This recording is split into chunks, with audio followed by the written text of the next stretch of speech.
ఓం నమ శివాయ. ఈరోజు శివపురాణము 84వ రోజు పారాయణ. శంభుడు పలికెను, బ్రహ్మదేవ, వివాహ కార్యమునందు స్వార్థబుద్ధినంతయు వినియోగించి తిని అప్పటి నుండే స్వార్థము నుండే సత్వమున్నట్లు నాకు గోచరించుచున్నది. దక్షకన్య సతి మిగుల భక్తితో నన్ను ఆరాధించినది. ఆమె చేసిన నందవ్రత ప్రభావమున నేను ఆమె కోరిక తీర్చుటకు వరమునిచ్చెదనని ప్రకటించి తిని. బ్రహ్మదేవ, అప్పుడు ఆమె, మీరు నా భర్త కండు అని నన్ను వరము కోరుకున్నది. నీవు నాకు ఆమె మాటలకు నేను సంతుష్టుడనై నీవు నాకు పత్నివి కమ్ము అని కూడా నేను నుడిమి తిని. అప్పుడు దాక్షాయణి సతీదేవి నాతో పలికెను, జగత్పతి, మీరు ఈ విషయమును గూర్చి నా తండ్రికి తెలుపుడు. వైవాహిక విధానమున నా ప్రాణిగ్రహణము చేయుడు. బ్రహ్మదేవ, ఆమె భక్తికి సంతసించి నేను ఆమె ప్రార్థనను స్వీకరించి తిని. విధాత అప్పుడు ఆమె తన మాతృగృహమునకు వెళ్ళిపోయెను. నేను ఇచ్చటకు వచ్చి తిని కనుక ప్రస్తుతము నీవు నా ఆదేశానుసారము ఆమె ఇంటికి వెళ్ళుము. దక్ష ప్రజాపతి శీఘ్రముగా నాకు కన్యాదానము వనరించే ప్రయత్నమును చేయుము. ఆయన ఆజ్ఞాపించిన వెంటనే నేను కృతకృత్యుడనై ప్రసన్నుడనైతిని. భక్తవత్సరుడగు విశ్వనాథునితో ఇట్లు నుడిమితిని. ప్రభు శంభు, మీరు చెప్పిన దానిని చక్కగా ఆలోచించి మేము ముందే దీనిని నిశ్చయించితిమి. వృషభధ్వజ, దీని యందు ముఖ్యముగా దేవతల యొక్క మరియు నా యొక్క స్వార్థము కూడా కలదు. దక్షుడు స్వయముగా నీకు తన పుత్రికను ప్రదానము చేయును. కానీ మీ ఆజ్ఞతో నేను కూడా అతనికి మీ సందేశమును వినిపించదను. సర్వేశ్వరుడు మహాప్రభువు అగు మహాదేవునితో ఈ విధముగా వచించి నేను మిక్కిలి వేగవంతమైన రథమునందు కూర్చుని దక్షుని గృహమునకు చేరితెని. నారదుడు అడిగెను, వక్తలలో శ్రేష్ఠుడమైన మహానుభావ విధాత, సతీదేవి ఇంటికి తిరిగి వెళ్ళినప్పుడు దక్షుడు ఆమె కొరకు ఏమి చేసనో తెలిపెడు. బ్రహ్మ చెప్పెను, తపస్సు ముగించుకొని మనోవాంఛిత వరమును పొంది సతీదేవి తన గృహమునకు తిరిగి వెళ్ళి తన తల్లిదండ్రులకు నమస్కరించెను. ఆమె తన చెలికత్త ద్వారా తన తపస్సుకు సంబంధించిన సమాచారమంతయు తల్లిదండ్రులకు వినిపించెను. సతీదేవికి మహేశ్వరుని వరము వలన వరము లభించినదని, ఆమె భక్తికి ఆయన మిగులు సంతుష్టుడయ్యనని ఆ చెలికత్త వారికి సూచించెను.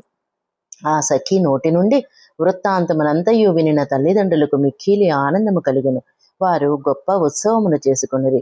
ఉదార మనస్కుడైన దక్షుడు మహామనస్వినియగు వీరినియును బ్రాహ్మణులకు వారు కోరిన ద్రవ్యములను నొసగిరి. అట్లే అంధులకు దీనులకు కూడా ధనమును పంచిరి. ఆనందమును పెంపొందించి తన పుత్రికను కౌగలించుకొని తల్లి వీరిని ఆమె తలను మూర్కొనెను. ఆనందమగ్నురాలై ఆమెను పదే పదే ప్రశంసించెను. కొంతకాలము గడిచిన తర్వాత ధర్మజ్ఞులలో శ్రేష్ఠుడగు దక్షుడు ఈ విధమైన చింతనలో పడెను. నేను నా కుమార్తె యొక్క వివాహము శంకరునితో ఎట్లు చేయగలను? మహాదేవుడు ప్రసన్నుడే వచ్చి ఉండెను, కానీ ఆయన వెళ్ళిపోయిను. ఇప్పుడు నా కుమార్తె కొరకు ఆయన మరలా ఇచ్చడికి ఎప్పుడు వచ్చును? ఎవరైనా వెంటనే భగవానుడైన శివుని దగ్గరకు పంపుటనైను సముచితం అనిపించదు. ఎందుకనగా ప్రార్థించినప్పటికీ కూడా ఆయన కుమార్తెను విగ్రహించని ఎడల నా విన్నపము నిష్ఫలమగును. ఈ విధముగా చింతించుచున్న దక్ష ప్రజాపతి ఎదుట నేను సరస్వతితో కూడి ఆకస్మికముగా ఉపస్థితుడనైతిని. తండ్రి యగు నా రాకను చూచి దక్షుడు ప్రణామమనరించి వినీత భావముతో నిలుచుండెను. అతడు స్వయం నాకు ఆసనము సమకూర్చును. దక్షుడు నా రాకకు కారణగా నేను జరిగిన అతనికి వివరించి తిని. ప్రజాపతి నిశ్చయముగా చెంతకు పంపెను. నీవు ఈ విషయమున ఉత్తమ కార్యమునకు శుభముహూర్తమును నిశ్చయించుము. సతీదేవి వివిధ భావములతో సాత్విక వ్రతము ద్వారా భగవంతుడుకు శంకరుని ఆరాధించినది. అట్లే ఆ స్వామి కూడా సతీదేవిని ఆరాధించెను. కనుక దక్ష, భగవంతుడుకు శివుని కొరకే సంకల్పించి ప్రకటితమైన నీ కుమార్తెను ఆలస్యం లేకుండా ఆయన సేవయందు నియమింపము. దీనివలన నీవు కృతకృత్యుడవయ్యదవు. నేను నారదుని వెంట వెళ్ళి వారిని నీ గృహమునకు తీసుకుని వచ్చెదను. నీవు ఆ స్వామి కొరకే జన్మించిన నీ కుమార్తెను ఆయన చేతులలో పెట్టుము. అప్పుడు బ్రహ్మ ఇట్లు పలికెను, నారద, నా ఈ వచనములను విని నా కుమారుడకు దక్షుడు మిగులు సంతసించెను.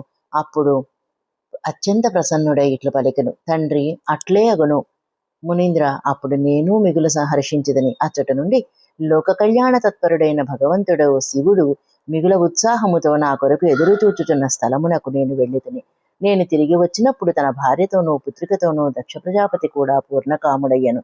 అంతేకాక అతడు అమృతము తాగి తృప్తి చెందినంత సంతుష్టుడయ్యను. సశేషము. ఓం నమ శివాయ.